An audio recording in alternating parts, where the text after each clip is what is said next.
Daniel. Tagal nyo daw kasi, di ba nandahan na kayo? Tinignan niya.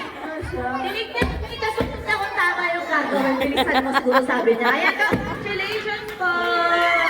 Laban ang makasala ng mga Johnny Kids. Napaka-bibo ng ating mga Johnny Kids. At mukhang nag-enjoy silang lahat.